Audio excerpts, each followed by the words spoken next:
जुलाई का महीना, पुरी से लेकर ढाका तक लाखों भक्त भगवान जगन्नाथ की बहुड़ा यात्रा यानी कि वापसी की रथ यात्रा की तैयारी में डूबे थे। लेकिन इसी भक्ति और उल्लास के बीच इंटरनेट की एक अंधेरी दुनिया में एक खौफनाक साजिश रची जा रही थी।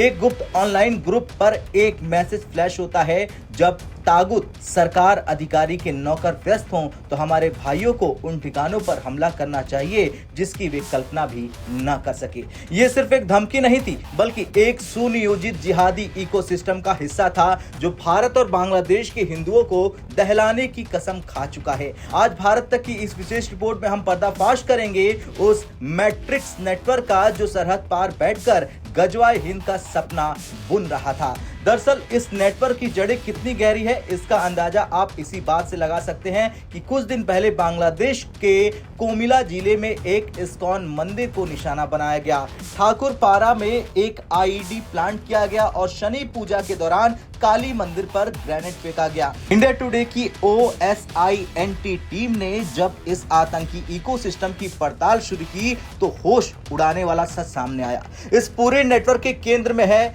फुरसान अल तौहीद। ये pro Islamic state online network खुद को हिंद यानी भारत, बंगाल और अराकान यानी म्यांमार के मुजाहिद के लिए उम्मीद की किरण बताता है, लेकिन हकीकत में ये सिर्फ नफरत और खून खराबे का अड्डा है। अब सवाल उठता है कि आतंकी व्हाट्सएप या फिर टेलीग्राम का इस्तेमाल क्यों नहीं कर रहे हैं? जवाब है मैट्रिक्स। अब मैट्रिक्स ही क्यों, ये भी जान लीजिए।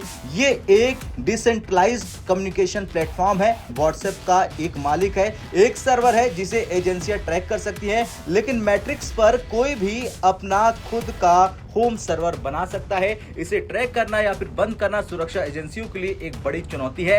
इसी डिजिटल अंधेरे का फायदा उठाकर ये कट्टरपंथी अपना नेटवर्क फैला रहे हैं। भारत तक की पड़ताल में पता चला है कि ये इकोसिस्टम 5 विशिष्ट चैनलों के लिए काम करता है। पहला है टारगेट, यहाँ संभावित ठिकानों, मंदिरों और हस्तियों की पहचान की जाती है। दूसरा है अमाग बंगला, ये इस नेटवर्क का मीडिया आर्म है जो हमलों की जिम्मेदारी लेता है और प्रोपेगेंडा फैलाता है।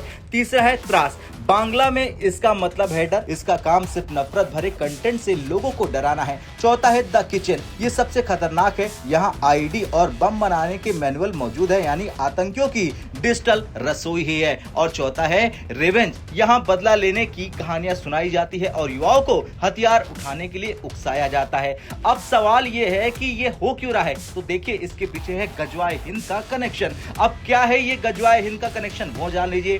दरअसल ये कट्टरपंथी सिर्फ हिंदुओं को ही नहीं बल्कि बांग्लादेश के बड़े उद्योगपतियों, बैंकों और मीडिया घरानों को भी कुफार या मुशरिक कहकर निशाना बनाते हैं। इनके दस्तावेजों में साफ लिखा है कि हिंदुओं और बौद्धों को मारने या घायल करने के लिए किसी नए सबूत की जरूरत नहीं है। ये अराकान रोहिंग्या बहुल इलाके से लेकर भारत तक एक ऐसा युद्ध छेड़ना चाहते हैं जिसे ये गजवाए ए हिंद कहते हैं। ये सिर्फ धार्मिक नफरत नहीं बल्कि एक पूरी लोकतांत्रिक व्यवस्था को चुनौती देने की कोशिश है। ये सुरक्षा बलों को तागूत यानी कि अवैध सत्ता कहते हैं और अपने समर्थकों से बैयत यानी वफादारी की कसम मांगते हैं। खैर, कुल मिलाकर बांग्लादेश में बदलती राजनीतिक स्थितियों के बीच इस तरह के ऑनलाइन जिहादी नेटवर्क का सक्रिय होना भारत के लिए एक बड़ा रेड फ्लैग है। रथ यात्रा जैसे पवित्र आयोजनों पर हमले की साजिश रचना ये बताता है कि इनकी पहुंच और इरादे कितने खतरनाक हैं। सुरक्षा एजेंसियां इन पर नजर रख रही हैं, लेकिन डिजिटल युग में सतर्कता ही सबसे बड़ा बचाव है। इंटरनेट के इन गुप्त कोनों में छिपे चेहरों को बेनकाब करना जरूरी है ताकि सरहद के इस पार और उस पार शांति बनी रहे। भारत तक इस तरह की हर साजिश पर नजर बनाए रखेगा। आप इस रिपोर्ट पर क्या सोचते हैं? कमेंट में अपनी राय जरूर दें।